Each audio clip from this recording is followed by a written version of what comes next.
Guys, नमस्कार। स्वागत करता हूँ आप सभी का दी गवर्नमेंट मेनिया में। ठीक है, देखिए आज मैं बहुत ही इम्पोर्टेंट टॉपिक लेके आया हूँ।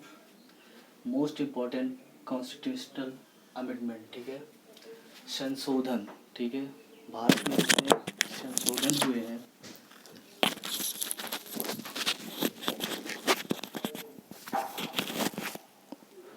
ज़्यादातर संशोधन मैंने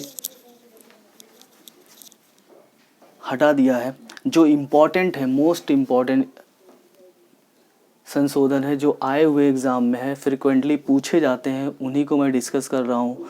जिनके बारे में क्वेश्चन नहीं आता है कभी भी, उसके बारे में डिस्कस नहीं कर रहा हूँ दोस्तों। देखिए आर्टिकल 368 क्या कहता है कि संविधान का संवैधानिक संशोधन है। ठीक है, आर्टिकल 68 संविधान का संवैधानिक संशोधन है।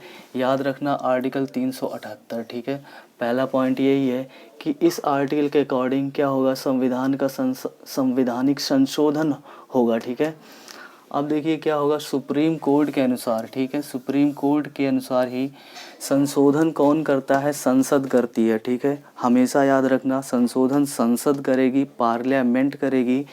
सुप्रीम कोर्ट के अकॉर्डिंग सुप्रीम कोर्ट ने ये पावर दिया है। संशोधन कौन कर सकता है, संशोधन हमेशा संसद कर सकती है, तो इस बात को भी ध्यान में रखिएगा।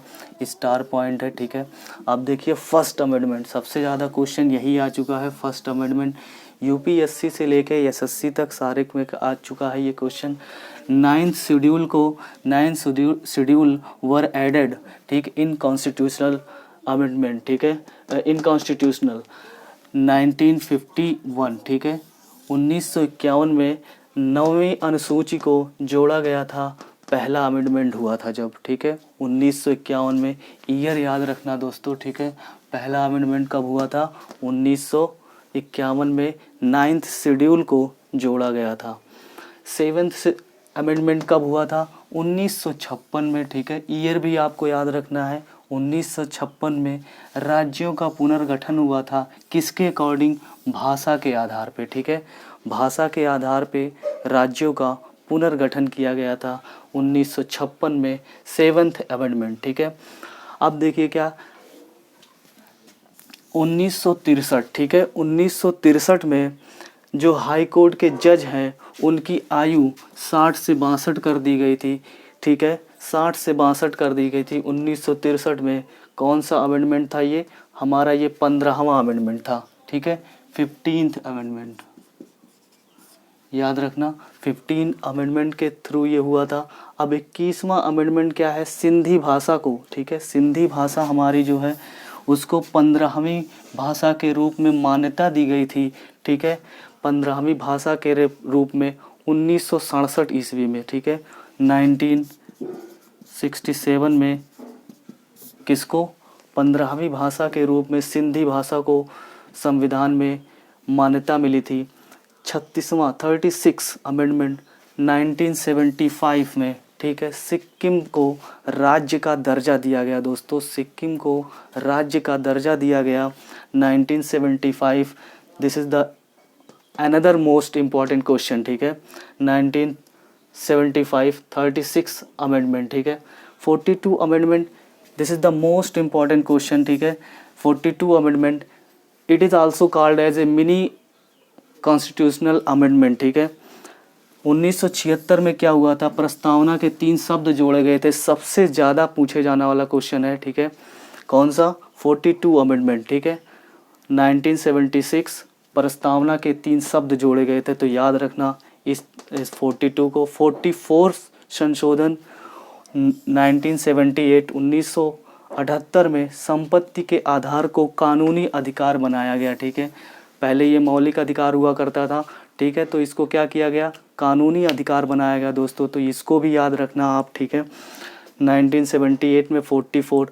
सबसे ज़्यादा तो ये क्वेश्चन हमेशा आता है किसी न किसी एग्ज़ाम में, सब इम्पोर्टेंट है लेकिन ये कुछ ज़्यादा ही इम्पोर्टेंट रखता है। ठीक है, तो याद रखना 52 अमेंडमेंट 1985। ठीक है, 1985 में क्या हुआ, 10वीं अनुसूची और दल बदल कानून जोड़ा गया हमारा। ठीक है, 10वीं अनुसूची दल बदल कानून जोड़ा गया हमारा किसमें, 52वें अमेंडमेंट में, संशोधन में, ठीक है। 61वां संशोधन 1989, ठीक है। जो वोटिंग होती है वो 21 एज हुआ करती थी, उसे 18 साल कर दिया गया 1989, ठीक है, 89 में, ठीक है। अब देखिए 73वां संशोधन कब हुआ, 1992-93 11वीं अनुसूची, ठीक है। 11वीं अनुसूची पंचायती व्यवस्था, जो प्रधान होते हैं उनकी व्यवस्था, उस तरह की व्यवस्था को संवैधानिक मान्यता दी गई, ठीक है। किसके अकॉर्डिंग, 1993 में 73वें संशोधन में, ठीक है। तो ये गाइस भी इम्पॉर्टेंट है, पंचायती राज से भी काफ़ी क्वेश्चन आते हैं, ठीक है, व्यवस्था से, इसको भी याद रखना। अब देखिए 74, ठीक है, संशोधन क्या है, 1992-1993 12वीं अनुसूची और नगर पालिका को मान्यता दिया गया, ठीक है। तो ये भी इम्पॉर्टेंट है, इसको भी याद रखना। 86 संशोधन 2012, ठीक है, 2002 11वां मौलिक कर्तव्य। अब 11वां मौलिक कर्तव्य क्या था, जो 6 से 14 साल के बच्चे हैं, ठीक है, उनको अनिवार्य कर दिया गया है कि आप उसे एजुकेशन देंगे ही देंगे, किसी भी सिचुएशन में आपको उसको पढ़ाना होगा 6 से 14 साल तक, ठीक है, अनिवार्य है ये, ठीक है। तो ये मौलिक कर्तव्य हर पेरेंट्स का है। 2002 में ये हमारा क्या किया गया, संशोधन किया गया, 86 संशोधन, ठीक है। 91 संशोधन क्या है 2004 में, मंत्रिपरिषद, ठीक है। अभी देखिए क्या है, लोकसभा में कितने हैं, 543, तो इस मैक्सिमम, जो भी मैक्सिमम होगा उसका 15% जो मेंबर आएंगे, ठीक है, वही उतने मेंबर क्या मंत्रिपरिषद में रखे जाएंगे, ठीक है। तो 81 लगभग इसका होता है, ठीक है। तो 91वां संशोधन 2004 में ये किया गया कि लोकसभा के सदस्यों का मैक्सिमम 15% ही मंत्रिपरिषद में सदस्य होंगे दोस्तों, ठीक है, उससे ज़्यादा नहीं। ये संशोधन किया गया 91 में, तो ये भी इम्पॉर्टेंट है। ये मंत्रिपरिषद किसके लिए बनाया जाता है, प्रधानमंत्री के लिए रहता है, प्रधानमंत्री उसका मेन होता है और वो सलाह देता है राष्ट्रपति को, ठीक है। 92वां संशोधन क्या है 2002 में किया गया, और इसमें क्या हुआ, 4 भाषाएं जोड़ी गई, ये भी अनदर मोस्ट इम्पॉर्टेंट क्वेश्चन, ठीक है। बोडी, डोगरी और संथाली, ठीक है, बोडी, डोगरी, संथाली, ये 3 भाषाएं जोड़ी गई, ठीक है, किसके थ्रू, 92 संशोधन के थ्रू 2004 में, ठीक है। अब देखिए क्या है, 101 संशोधन 2016 में आया, जो जीएसटी है, सबसे बड़ा रेवोल्यूशन तो यहीं पे हुआ था जब जीएसटी आई थी। काफ़ी ज़्यादा विपक्ष ने बवाल मचा दिया था, ठीक है। तो आप जानते हैं 101 संशोधन 2016 जीएसटी, याद रखना, इम्पॉर्टेंट क्वेश्चन है। अब तक टोटल 104 संशोधन हो चुके हैं दोस्तों। 103 संशोधन बता देता हूँ, ठीक है। इसमें 10% कोटा दिया गया है उन लोगों को जो जनरल कैटेगरी में आते हैं, जो इकोनॉमिक वीकर्स सेक्शन में रहते हैं, EWS में, ठीक है, इकोनॉमिक वीकर सेक्शन में आते हैं, उनको 10% का क्या मिलेगा, कोटा मिलेगा। कौन सा संशोधन है, 103, याद रखना, 103 के अकॉर्डिंग मिलता है, ये 103 है। बाकी अब तक 104 संशोधन हो चुके हैं। अनुसूचियाँ देखिए क्या है, अनुसूचियों में जो भाषाएं हैं, अब तक भारत में कॉन्स्टिट्यूशनल 12 भाषाएं जोड़ी जा चुकी है, 22 भाषाएं, ठीक है, 22 लैंग्वेजेस जोड़ी जा चुकी हैं। देखिए जब 9 शेड्यूल जोड़ा गया था तो उस वक्त क्या था, केवल हमारे टाइम उस वक्त केवल 8 शेड्यूल हुआ करते थे। तो 1951 में फर्स्ट अमेंडमेंट करके 9 शेड्यूल 9वां अनुसूची जोड़ा गया, ठीक है। तो याद रखना, जितने भी मैंने पॉइंट डिस्कस किए हैं वो बहुत ही ज़्यादा इम्पॉर्टेंट क्वेश्चन है, ठीक है गाइज़, हर एग्ज़ाम में आ सकते हैं। होप गाइज़ मेरा सेशन आपको पसंद आया हो, ठीक है।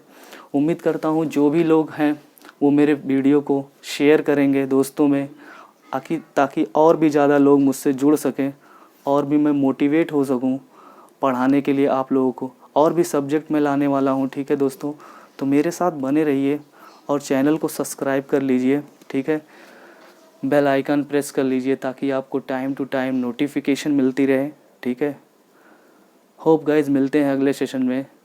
प्रिपरेशन करते रहिए। देखिए सीईटी का जो भी मामला है, अभी आगे कोई नोटिफिकेशन नहीं आया है कि सिलेबस क्या होगा या फिर उसकी क्या एज लिमिट होगी। देखिए जो एज लिमिट हुआ करती थी इंडिविजुअल बॉडी की, जैसे एसएससी की या फिर बैंक की या रेलवे की, वो होगी अपने अकॉर्डिंग ही रहेगी, वो नहीं चेंज होने वाला है। लेकिन एलिजिबिलिटी जो सीईटी है वो क्या क्राइटेरिया रखती है उसके लिए देखा जाएगा। अभी उसके लिए कोई नोटिफिकेशन नहीं आया।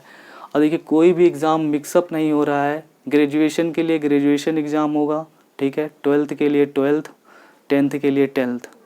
होप गाइस आप सारी चीज़ें समझ रहे हो। अगर नहीं समझ रहे हैं तो प्लीज़ गाइस मुझे कमेंट करिए, ठीक है। मिलते हैं अगले लेक्चर में। जय हिंद, जय भारत।